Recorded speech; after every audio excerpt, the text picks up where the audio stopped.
ዛሬ ኦርቶዶክስ ሆናለሁ ገና በኢትዮጵያ ምንነቱ ያልታወቀ በሽታ ተከሰተ። ሰላም የተከበራችሁና የተወደዳችሁ የዩቲዩብ ቻናል ቤተሰቦቼ ኢትዮጵያውያን ኤርትራውያን በአገር ውስጥም በውጪም ያላችሁ በቅድሚያ እንደተለመደው የከበረ ሰላምታዬን እያቀረብኩ ዛሬም ከአዲስና አነጋጋሪ ቪዲዮዎች ጋር ተመልሼ መጥቻለሁ። ቪዲዮን ላይክ ማድረግ እንዲሁም ለቻናሉ አዲስ የሆናችሁና ቻናሉን ሰብስክራይብ ያላደረጋችሁ ቻናሉን ሰብስክራይብ በማድረግ የዚህ ቻናል ቤተሰብ መሆን እንዳይረሳ። ወደ ቪዲዮቹ ጓደኞቼ እኔን አስፈስሙ። ጓደኞቼ እስካሁን ድረስ አልፈሰምኩም፣ ግን አሁን እኔን አስፈስሙ ጓደኞቼ። ላይክ አድርጉ፣ ሼር አድርጉ። ለማንኛውም ግን ሼር አድርጉ ጓደኞቼ ባካችሁ። ባለቤቴን ክብር እንድሰጥ ፈቀደልኝ። በ24 ዓመት ያገባኋት ባለቤቴ ዛሬ 50 ዓመት ልደቷ ቀን ነው። እሷ አታውቅም። ከልጆቼ ጋር ሆነን ስራ ቦታ ላይ ልደቷን ማክበር ፈለግን። ከእግዚአብሔር ፈቃድ ጋር እንግዲህ የሚፈጠረውን ድባብ አናውቅም። ቤተሰብ አብራችሁ ተከተሉ። አንቺ በጭንቅ የፈተንኩሽ አንቺ ክፉ ቀን መወጫ አንቺ ጉልበቴ ያረኩሽ መጽናኛ ያልኩሽ ብዬ የልቤን ነገርሽ የእናትን መዳፍ እግዜር ከምን ሰራው በጠቆረ ቁጥር እጥፍ የሚያበራው ከዓለም ሁካታ ዓለም እየናጠኝ ምን ሆን ነበር እጅሽን ባይሰጠኝ ገና ስትነኪኝ እጅሽን በራሴ አርፎ የሚያሸልብ ነውጠኛው መንፈሴ የኔ እናት እኔ ስለሰልስ መዳፍሽ ሲሻክር ወለታ ልመልስ አልገባም ክርክር አላሰላስልም ጨረቃን ፀሐይን ቀኔን የማሰላው በእናቴ አይን የእናትን ተረከዝ ከምን አበጃጀው ከመንገዷ ቀድሞ እግሯ የሚያርጅ ብሌኔ ነሽ ያይኔ ብሌኔ የማይሽ እንዳይኔ ብርሃኔ ነሽ ለኔ። መቼም ሁላችንም ስለ እናቶቻችን አውርተን የምንጠግብ አይመስለኝም። እናቶች ማለት እዚህ ላልንበት ለደረስንበትና ለወደፊት ላለው ሁሉም ነገር ለኛ የሚያሳስባቸው ብቸኛ በዚህ ምድር ያሉን እንቁ ስጦታዎቻችን ናቸው። ታዲያ ባገኘነው አጋጣሚ እነሱን ማስደሰት ደግሞ የኛ የመጀመሪያ ኃላፊነት ሊሆን ይገባል። ሁሌም እንደምነው ተመልካቾቼ ለእናቶቻችን ረጅም እድሜ ከጤና ጋር ይስጥልኝ እያልኩ እናንተ ባገኛችሁት አጋጣሚ ባላችሁ አቅም ኪሳችሁ በፈቀደ መልኩ ሁሌም ቢሆን እናቶቻችሁን አስደስቱ።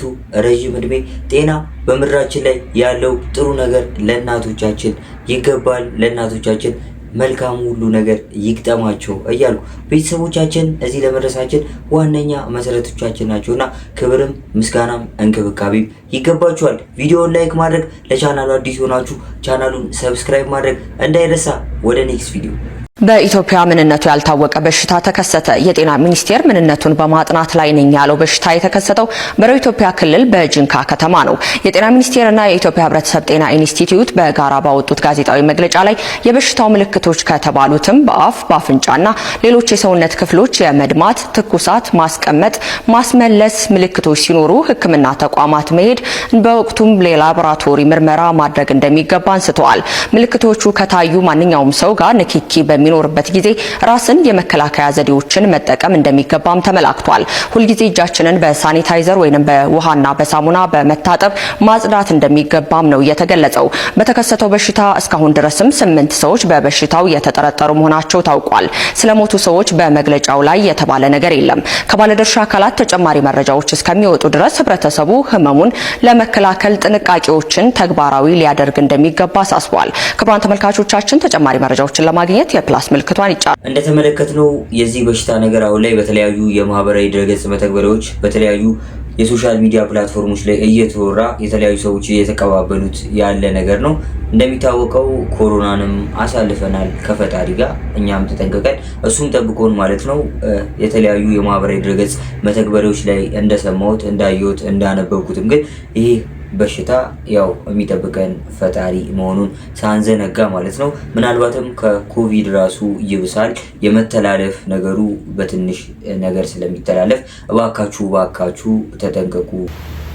ዛሬ ኦርቶዶክስ ሆናለሁ። ሌላኛው ከትላንት አመሻሽ ጀምሮ መነጋገሪያ የሆነው ሁላችንም የምናውቀው በማህበራዊ ድረገጽ መተግበሪያዎች ላይ ለብዙ ዓመት ሲያወዛግበንም ሲያዝናናንም የነበረው ዮኒ ማኛ አንዴ የእስልምና እምነት ተከታይ፣ አንዴ የኢትዮጵያ ኦርቶዶክስ ተዋህዶ እምነት ተከታይ፣ ሌላ ጊዜ ደግሞ በቅርቡ እንደተመለከትነው ጌታን ተቀብሎ የፕሮቴስታንት እምነት ተከታይ እንደሆነ የምናውቀው ሁላችንም ያነጋገረ ጉዳይ ነበር። ታዲያ ከትላንት አመሻሽ ጀምሮ በተለያዩ የማህበራዊ ድረገጽ መተግበሪያዎቻችን ላይ እየተመለከትን እንዳለው ወደ ኦርቶዶክስ ተዋህዶ እመለሳለሁ እያለ ሲያወራ ታዝበናል። ጉዳዩ ምንድን ነው? እስኪ ተመልክተን እንመለስ። አምላክ አይደለም ነቢይ ነው ብለህ እንደፈለጋችሁ ትናገራላችሁ። ስሜት አላቸው። ስሜታቸውን ስለምታውቁ በየትኛው መንገድ ላይ ስሜታቸውን ስለምታውቁ ምን አድርጋችኋል? በእነሱ ላይ በገድላት ላይ ምናምን ታላግጣላችኋል። አየህ፣ እኔ ትላንትና ወንጌል ባናቱ ይተከል ስል ድፍን ጴንጤ መጥቶ መጮ ጀመረ። ስሜታዊ ናችሁ እናንተ። ንስሐ ይግባ፣ ስህተት ተናግሯል ማለት ይቻላል። ሮጣችሁ ቪዲዮ ለመስራት ተሯሯጣችሁ። እርግጠኛ ነኝ አቤል አቡና ይሄ መልእክት ሲደርሰው ሮጦ ቪዲዮ እንደሰራ እርግጠኛ ነኝ። እርግጠኛ ሆኜ ነው የምናገረው። ሌሎቻችሁም በጌታ ነን የምትሉ ስሜት የለንም የምትወዱት ነገር ሲነካ እንዴት እንደሚያንጨረጭር አያችሁት አይደለ? አያችሁት አይደለ? ኦርቶዶክስ ስሜት የለውም፣ ሙስሊም ስሜት የለውም፣ ገዳይ ነው ጨፍጫፊ ነው ስትሉ ከነበራችሁ ወንጌል ባናቱ ይተከል ሲባል ለምን ተናደድክ? ለምን ተናደድክ? ለምን ስሜታዊ ሆንክ? እውነተኛ የክርስቶስ አርበኛ ስሜት የለንም፣ አንጣላም፣ አንሳደብም፣ እንዲያናደርግም የምትሉ ከሆነ ወንጌል ባናቱ ይተከል ማለት የፈለገውን ቢባል ለምን ትናደዳለህ? ወይ ለምን ተናደድክ? ለምን ተናደድሽ? ለምን ተናደድክ? አየህ፣ እናንተም ስሜታዊ ናችሁ። በምትፈልጉት ነገር ሲመጣባችሁ ጴንጤም አንድ አይነት ነው። ጴንጤም አንድ አይነት ነው። ሰው ንግግሩ ስህተት ነው በሚገባ። እኔ ክብር ያለኝ ሰው አይደለሁም። ክብሬ ኢየሱስ ነው። እኔን ያዳነኝ ኢየሱስ ነው። የዳንኩት በኢየሱስ ነው። ወንጌል ደግሞ ስለ ኢየሱስ ነው። ተግባባን? ጠንቅቄ ማቅ ሰው ነኝ። ግን I know how to play the game። ስሜቱን የማንን ምን እንደሚሆን ጠንቅቄ ማቅ። ማንም በኢትዮጵያ ምድር ዳግመኛ ሊፈጠርባት የማይችል ሰው ቢኖር ዮኒ ማኛ ነው። ማንን? የሙስሊሙን ስሜት አውቀዋለሁ፣ ነብዩ መሐመድ እንካበት። የኦርቶዶክስን ስሜት አውቀዋለሁ፣ ማርያም እንካበት። የጴንጤን ስሜት አውቀዋለሁ፣ ወንጌል እንካበት። ስሜታዊ ናችሁ። ከስሜት እንድትወጡ ነው የምናገረው። ንስሐ የምገባው ለጌታ ለኢየሱስ ለጌታዬ እንጂ ለሰው አይደለም። በጴንጤ ትምህርት መጽሐፍ ቅዱስ ላይ ስትማሩ 70 ጊዜ ወንድም ቢያጠፋ 70 ጊዜ ይቅር በለው ነው የሚለው። አንተን ደግሞ አልበደልኩ አደደ። ስለዚህ በዚህ ነገር ላይ እንዴት ልትናደዱ ቻላችሁ ነው? ፈርስት ኦፍ ኦል ምን አናደደ? ዋይ ዩ ጌት ማድ? እውነተኛ ክርስትና ካላችሁ ለምን ተናደዳችሁ? የሆነ ወንድሜ በተለይ ቤካ እግዚአብሔር ያክብርህ፣ እግዚአብሔር ይውደድህ። አንተ ትለያለህ። እኔ ቤካ የሚባለውን ልጅ የምወደው በምክንያት ወንጌል የገባው ካልከኝ ቤካ ክርስቲያን ነው። ቅዱሴ ዜዶ ክርስቲያን ናችሁ ከልባችሁ። ይሁንዬ እንደዚህ የሚባል ነገር አየው። ስጋ ድክሞት ነው፣ ስድቡ በስቶበት ነው እንዴ? እኔ የምልህ ቄስ ቆለጦ ተብሎ ስም የተሰጠው ታውቃላችሁ? ቄስ ቆለጦ፣ ዲያቆን ቆለጦ ተብሎ ስም የተሰጠው ታውቃላችሁ? እንደተመለከትነው ብዙዎችን ሲያነጋግር የነበረው የዮኒ ማኛ ቪዲዮ ከብዙ በጥቂቱ ይህንን ይመስላል። ታዲያ ቤተሰቦች እናንተ ይህንን ስትሰሙ ምን ተሰማችሁ? ያላችሁን ሀሳብ አስተያየት ኮሜንት ሴክሽን ላይ ጻፍ ብታደርጉልኝ ደስ ይለኛል። የተለያዩ ሰዎች የዮኒ ማኛን ንግግር ተከትሎ የራሳቸውን ሀሳብ አስተያየት በማህበራዊ ድረገጽ መተግበሪያዎቻቸው ላይ እያጋሩ እየተነጋገሩበት ይገኛሉ። እስኪ አንድ ወንድማችን የተናገረው ንግግር ስላስገረመኝ እሱን ተመልክተን ብንመለስ ደስ ይለኛል። ወደ ቪዲዮ ዮኒ ማኛ ከጴንጤዎች ጋር የነበረውን ኮንትራት ጨርሶ ተለያይቷል። ቪዲዮውን ሰምተን እንመለስ። ከዛ ፊት ግን ቪዲዮዎች ሙሉ ምንም እየታየ ያገኘው አይደለም። በቻላችሁት አቅም ኮፒ ሊንክ አድርጋችሁ በተጀምሩ ደስ ይለኛል። ወደ ቪዲዮ። ወንጌል ባናቱ ይተከል። የምን ወንጌል ነው የምታወራው? ክብር ይበልጣል። ወንጌል ይላሉ እንዴ? ወንጌል አይደል እንዴ? ስለያዝኩኝ ማንም እየመጣ የሚጨፍርብኝ ቀቅላችሁ ብሉት። ወንጌል ምን አባቱ ያደርግልኛል? በክብር ያልደራደርም እኔ። አነጋጋሪውና እንግዲህ የተለያዩ ቤተ እምነቶችን በመርገጥ በመቅመስ በመሳደብ የምናውቀው ዮኒ ማኛ ወደ ቀደመ ክብሩ ተመልሷል። ጊፍቶች በመፈልገው መጠን ስላልመጡልኝ ወንጌልን ባናቱ ተተከል ብዬ ወጥቻለሁ እያለ ነው። በነገራችን ላይ ዮኒ ማኛ ወንጌል እኮ ድንኳን አይደለም ዝም ብሎ በየቦታው የሚተከለው። ወንጌል ማለት ወደ ክርስቶስ ለመቅረብ የሚያስፈልገን ትምህርት ወይም ደግሞ ምስራች ማለት ነው። በመሰረቱ አንተ ወንጌል የነበረበት ቤትም አልነበርክም። አንተ ውስጥ ምንም አይነት የወንጌልን ጥፍጣፊ ዕውቀትም አልነበረም። ስለዚህ ይህን ነገር ብትናገር ያን ያክል ያስገርም አይገባም። ሌላው ደግሞ ክብር ያልከው ነገር ነው። አንተ ክብር ያልነበረ ሰው ስለ ክብር ስታወራ ያስገርምና ግን ደግሞ ዮኒ ማኛ እንዳለ ስታስብ ትረጋጋለህ። ለማንኛውም ወደ የትኛው ቤተ እምነት ደግሞ ሄደ አቧራ እንደምታስነሳና እንደምትሳደብ እንጠብቃለን። ለማንኛውም ልናገር የምፈልገው ነብይት ብርቱካን ነይና ሬሳሽን አንሺ። እኛ የማንም ሬሳና የማንም ቆሻሻ መጠራቀሚያ አይደለንም ለማለት እፈልጋለሁ። አመሰግናለሁ። በትክክልም እንደዚህ አይነት ሰዎች እንደዚህ አይነት ነገርን አወሩ ብለን ወይም ደግሞ እንደ ዮኒ ማኛና መሰል በማህበራዊ ድረገጽ መተግበሪያዎቻችን ላይ በተለያዩ አወዛጋቢ ንግግሮቻችን የምናውቃቸው ሰዎች እንደዚህ አይነት ርዕስ አነሱ ተብሎ መነጋገሪያ መሆኑ ብዙም አልተዋጠልኝም። ምክንያቱም ሰዎቹ በተለያየ ጊዜያት እንግዲህ እየተመለከትናቸው ከአንድ ቤተ እምነት ወደ አንድ ቤተ እምነት ከአንድ ቤተ እምነት ደግሞ ወደ ሌላኛው ቤተ እምነት ሲዘዋወሩ ሲክዱ ሲያምኑ የተመለከትነውና እየተመለከተን ያለው ነገር ስለሆነ ማለት ነው። ታዲያ በአንድ ወቅት ምናልባት ዮኒ ማኛን የተመለከተ ባይሆንም ግን ሰመረ ባለው በትዝታው ሳሙኤል ጉዳይ የተናገራት አንዲት ንግግር ለዚህ ትክክለኛና ዋነኛ ምላሽ ትሆናለች ብዬ አሰብኩኝ። እስኪ ቪዲዮዋን ተመልክተን እንመለስ። ነጸብራቅ ሪፍሌክሽን ነው ይሄ ሁሉ ትራዲሽናችን። አልገባህም፣ አልገባችሁም። ብዙ ሰዎች ድንቁርናን በአደባባይ ይዛችሁ ወጣችሁ ለማስጨብጨብ እየሞከራችሁ ነው።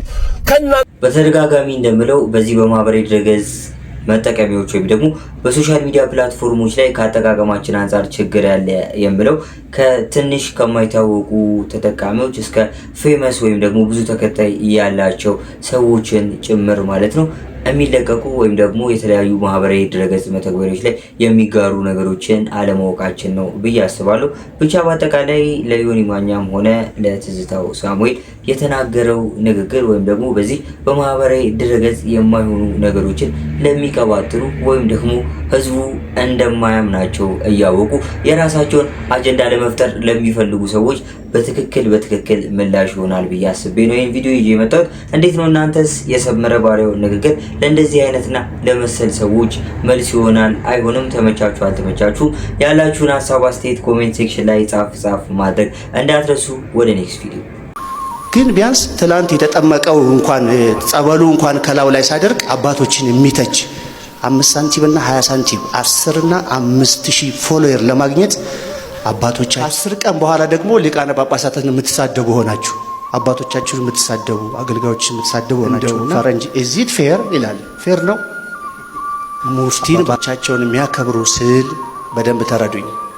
አሁን በቅርብ አንድ አባት የእስልምና እምነት ተከታይ አባት አረፉና እሳቸው በማረፋቸው እኔም አንዱ ሀዘንተኛ ነበርኩ። ምክንያቱም ደግ ሰው ስለነበሩ አንደበታቸው ጣፋጭ ስለነበረ እኛ ኦርቶዶክሳውያን ሁላችንም በየድህረ ገጻችን ላይ አባታችን ሀጂ ሙፍቲን ነፍስ ይማርልን ብለን ብዙዎቻችን ፖስት አድርገናል አይደል?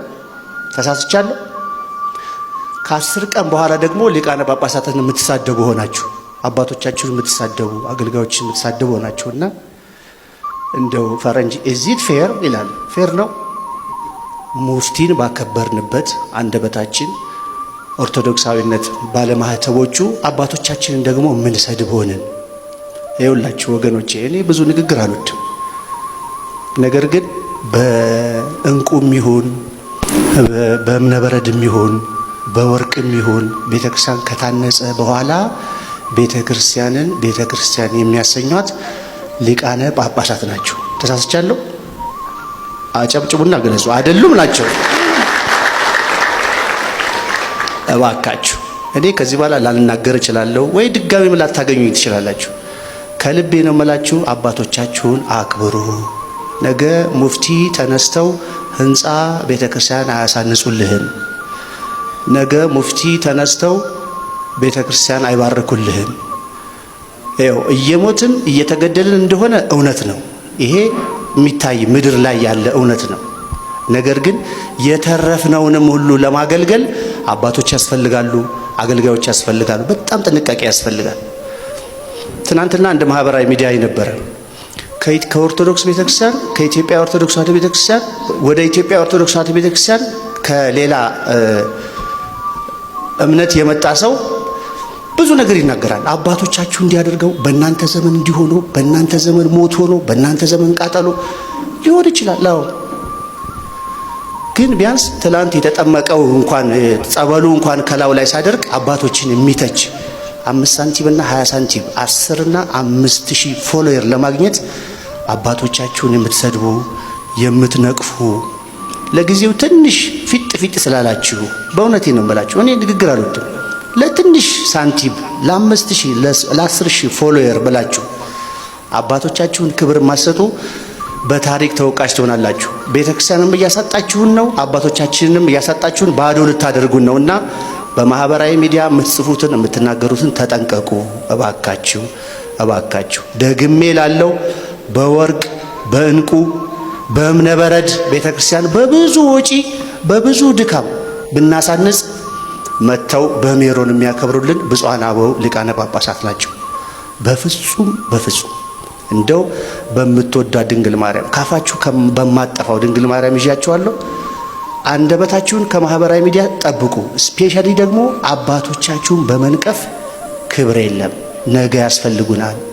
እሺ ወንድሞች፣ ተመልክተን የተመለስነው ሌላኛው ብዙዎችን ሲያነጋግር የነበረ ጉዳይ ወይም አጀንዳ የነበረው በኢትዮጵያ ኦርቶዶክስ ተዋሕዶ ቤተክርስቲያን አሉ ከተባሉ እንቁ ዘማሪያንና አገልጋዮች መካከል ዘማሪ ወይም ደግሞ ሊቀ መዘምራን ቴዎድሮስ ዮሴፍ በዚህ ንግግር ምክንያት የተለያዩ ሰዎች በማህበራዊ ድረገጽ መተግበሪያዎቻቸው ላይ ተቃውሞ እያደረሱበት ነበር። ምንድነው ተቃውሞ?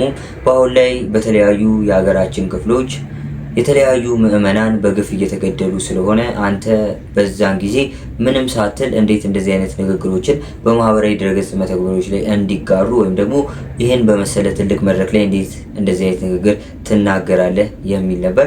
ታዲያ ነገሮቹ የተለያዩ ሊሆኑም ላይሆኑም ቢችሉ የተለያዩ ታዋቂ ሰዎች በየተለያዩ ጊዜያት እንደዚህ አይነት ስህተቶችን ይሰራሉ። ታዲያ ነገሩን አስበውበትም ይሁን ሳያስቡበት እንደዚህ አይነት ነገሮች ከተፈጠሩ በኋላ ያው ነገሩን ወይም ይቅርታን ይጠይቁ ወደ ማድረግ እንጂ ነገሩን እንደ ሰፊ መነጋገሪያ ርዕስ ማድረጉ ጠቃሚ መስሎ አይታየኝም። ምክንያቱም ዞሮ እነዛ ሰዎች አስበው ላይሆን ስለሚችል ማለት ነው። አንዳንዴ ስሜታዊ ሆነን በተለያዩ መድረኮች ላይ የምናገራቸው ወይም በጨዋታ መሀል የምናወራቸው ነገሮች ሳናስብ ሊወጡም ስለሚችሉ በነዛ ሰዎች ሆነን ወይም ደግሞ በነዛ ሰዎች ቦታ ሆነን ራሳችንን ብናይ ጥሩ ነው። ምክንያቱም ይህ ሊቀ መዘምራን ቴዎድሮስ ዮሴፍ እርግጠኛ ሆኜ የምናገረው ነገር በኢትዮጵያ ኦርቶዶክስ ተዋሕዶ ቤተክርስቲያን ምዕመናን ላይ የሚደርሰው ጭፍጨፋ ያስደስተዋል ብዬ ስለማላስብ ነው። እንግዲህ ብዙዎች እየወቀሱት የተለያዩ ቪዲዮዎች እየተሰሩ ነው። በማህበራዊ ድረገጽ መተግበሪያዎች ላይ መነጋገሪያ የሆነ ጉዳይ ነበር። እናንተስ በዚህ ጉዳይ ምን አይነት ሀሳብ አላችሁ? በየትኛው ሀሳብ ተስማማላችሁ? ያላችሁን ሀሳብ አስተያየት ኮሜንት ሴክሽን ላይ ጻፍ ማድረግ እንዳይረሳ። ወደ ኔክስት ቪዲዮ። ትንሽ ከጸለይን፣ ትንሽ ከጾም፣ ትንሽ ከሰገድን እኮ ኩራታችን እኮ አያስቀምጥም። ስንፈርድ ገና መጸለይ ከመጀመራችን ሳምንት ሳይሆነን እገሌ እኮ አይጸልይም። ገና መጾም ከጀመራችን 3 ቀን ሳይሆን እገሌ እኮ አይጾምም። አየሁ ይሄን አውደልድል ስንት ቤተክርስቲያን እየጠፋ ይላል። ተመልከቱ። አንዲት ሴትዮ ገዳም ዕለቱን ገብታሉ እሳት እየሞቀች እሳቱ ፍንጥር ብሎ ፈጃታል። ፍንጥር ብሎ ሲፈጃት ዕለቱን ገዳም የገባች ዕለት ነው። እናንተ እኛን ጣድቃኖችን እንዲህ የበላ በዓለም ያለውንም እንዴት ሊያደርገው ነው አለች። ዕለቱን ገብታ ማለት ነው። ይገርማል እኮ በእውነቱ ማለት ገና ምኑንም ሳንጀምረው ማለት ነው። አንድ ነገር ሳንጀምር መመጻደቅ መኩራት እንጀምራለን ማለት ነው። እኔ እንዲህ ያለው ጻድቅ ነኝ፣ እንዲህ ያለው ጸሎተኛ ነኝ፣ ጸበልጅ ብዙ ገዳማት አውቃለሁ። ብዙ ገዳም ነው የምታውቅ እንጂ ገዳማዊ አይደለም። በየትኛውም ሃይማኖት ውስጥ ላለን ምእመናን ወይም ደግሞ የእምነት ተከታዮች እንደ ትምህርት ይሆናል ብዬ ያሰብኩት የአባ ገብረ ኪዳን ትምህርት እንግዲህ አባታችን አባ ገብረ ኪዳን በተለያዩ መድረኮች በተለያዩ ርዕሶች የሚሰጡና የሚያስተምሩን ትምህርት በጣም ጠቃሚና ወሳኝ ናቸው። በህብረተሰቡም የሚወደዱ ትልቅ አባት እንደሆኑ ሁላችንም እናውቃለን። ታዲያ በዚህ በሊቀ መዘምራን ቴዎድሮስ ዮሴፍ ቤተክርስቲያኒቱ ወይም ደግሞ የኢትዮጵያ ኦርቶዶክስ ተዋሕዶ ቤተክርስቲያን አሉኝ ከምትላቸው ዘማሪያን መካከል አንዱ የሆነው ዘማሪያ ላይ የተነሳው ሀሳብ ወይም ደግሞ ከተለያዩ ወገኖች ሲነሳ የነበረው የቅሬታና የተቃውሞ ድምፅ ምናልባት እነዛ ሰዎች ራሳቸውን በዚህ መልኩ ተመልክተዋል አልተመለከቱም የሚለውን ጥያቄ እንዲያነሱ በሚል ነው ያነሳሁት። ምናልባት ቅድምም እንደተናገርኩት ብዙ ሰዎች ልንሳሳት እንችላለን። የተለያዩ መድረኮች ላይ አንድ ሀሳብ እያወራን ሳናስበው ወደ ተለያዩ ሀሳብ ራሳችንን በስሜታዊነት ስናወራ ስለምንገኝ ነገሮችን ቀስ ብለንና በርጋታ አጢነን ብንመለከት ጥሩ ነው። ይህ የዛሬ መልእክቴ ነው። ቤተሰቦች ለዛሬ ይዤላችሁ የመጣኋቸው ቪዲዮዎች እነዚህን ይመስላሉ። ቪዲዮውን ላይክ ማድረግ እንዲሁም ለቻናሉ አዲስ ሆናችሁ ቻናሉን ሰብስክራይብ ማድረግ እንዳይረሳ። በቀጣይ በአሪፍ ቪዲዮዎች እንድመጣላችሁ ደግሞ አቀራረቤ ላይ ያላችሁን ማንኛውም ሀሳብ አስተያየት፣ ወንድማዊ እህታዊ ምክር የኛው ነገር ቢስተካከል የምትሉት ማንኛውንም ሀሳብ ኮሜንት ሴክሽን ላይ በማጋራት ነገ ጥሩ የተሻሉ ማራኪ ስራዎችን ይዤ እንድመጣ ማገዝ ማበረታታት ትችላላችሁ። ስለነበረን ቆይታ በጣም አመሰግናለሁ።